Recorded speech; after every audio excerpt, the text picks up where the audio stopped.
So this dodging difference is an interesting one, right? So what Yeah. is the effect size and the difference in the ability to dodge an object? Yeah, so really cool study done that by Dan Kimura, I guess about 30 years ago now. They got one of these machines that shoot tennis balls that you can practice with, Hmm. and Hmm. they shot them at undergraduates. Um, Probably not too Sounds like fun. fat, not too. Yeah, yes, sounds like fun. Couldn't Yes. couldn't do that. Couldn't do that these days.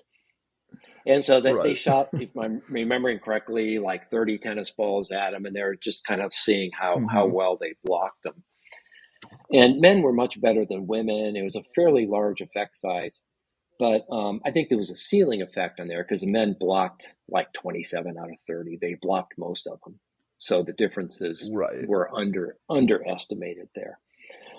If you Right. look at perceptual cognitive types of skills, tracking the movement of things in space and looking at when they're going to intercept and so forth, you get fairly large differences there where, maybe 9 out of 10 guys, depending on how fast things are moving and so forth, they're better than the average woman. Right. And another huge sex difference is throwing ability, which is, of course, Mm-hmm. a common stereotype, which is why people used to say, at Sure. least you throw like a girl. I don't know if that insult is acceptable anymore. Um, Well, one yeah. question then is, Mm-hmm. what does that suggest that men are so much better at throwing and at tracking and dodging? Does it suggest that uh, mobile warfare, throwing things at other men, that was fairly common? Yeah, that's what I've argued. So if you look at the shoulders and the arms, they're designed to throw things and Hmm. yeah, and hit things. And men are very much better. And even when you get to preschoolers, the boys are can throw farther, harder, and more accurately than the girls. Even in Hmm. 3-year-olds, as I said, and then by the time they hit 19 or 20 or so, there's very little overlap in the distributions of those skills. Some people have argued that Hmm. it's, in fact, the original argument was, well, that's because men hunt and women gather, and hunting often involves use of projectile weapons, whether it's spears or rocks or bow and arrows. You still have to do the trajectory and so forth. But the hunting doesn't explain the defensive skills that the guys have. You're hunting a deer, he's Right. not going to get irritated and throw rocks at you, and so you don't need to dodge them. But other guys, other guys will do that. They're going to fight back and they're going Right. to use similar weapons to yours. So I think that the hunting came later, and the intense male competition, Hmm. including these weapons.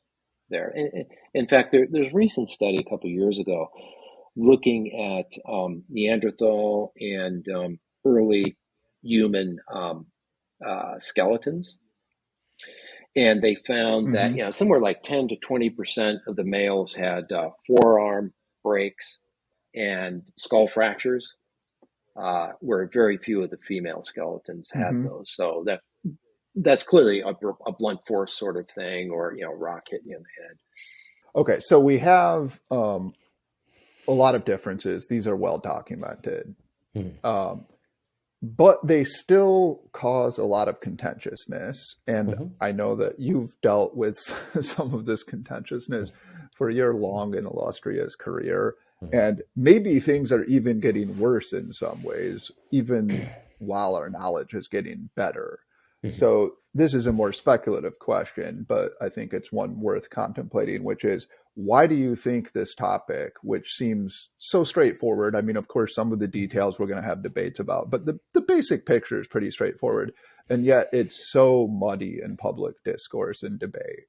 For example, I say there was that, what was that Chelsea Conaboy, I think, New York Times article. This is a good example of this, which argued that the maternal instinct is not innate, and this is like some, you know, iniquitous conspiracy that men are foisting upon women or something to stay out of the workplace.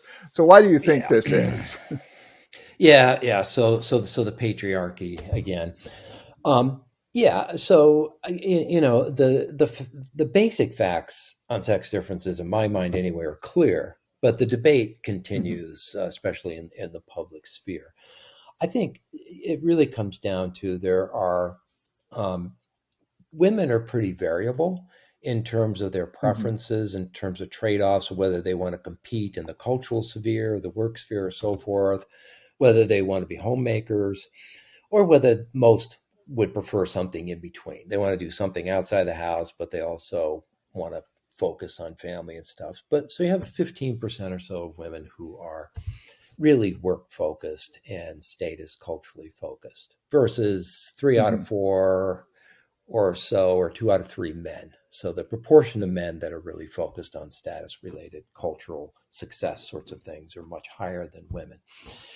But that but some subset of those work focused women are very competitive and envious and resentful of men being disproportionately successful in areas that they think they want to compete in.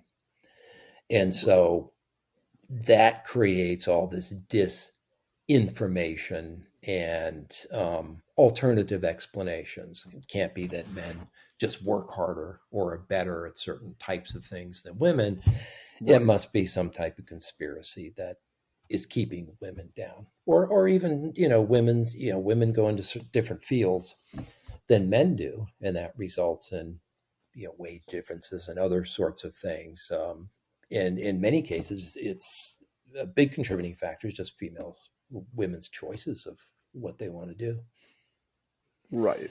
So do you think the thesis, so I like that explanation. Do you think that the thesis that in some ways, not completely, of course, because I think there were perfectly legitimate reasons for feminism, but in some ways, feminism, you could argue, is an ideology promulgated by this subset of hyper competitive women. And actually, it may contradict the interests of a lot of the other women who are not interested in competing in typically male domains.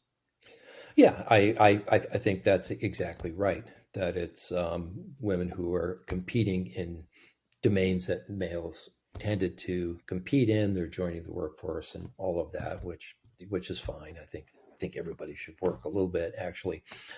Um, but there's also this envy there and resentment that women are underrepresented in certain areas, um, that creates then a lot of political manipulation, political spin. There's a lot of money to be made developing programs to get women to little girls to code more or go into engineering or so forth. And Right. you know, and when they were first initiated, there was a jump in the number of Mm-hmm. women going into these fields, but it's been pretty flat for the last 30 years. I think it's kind of exhausted it, but the push for it remains.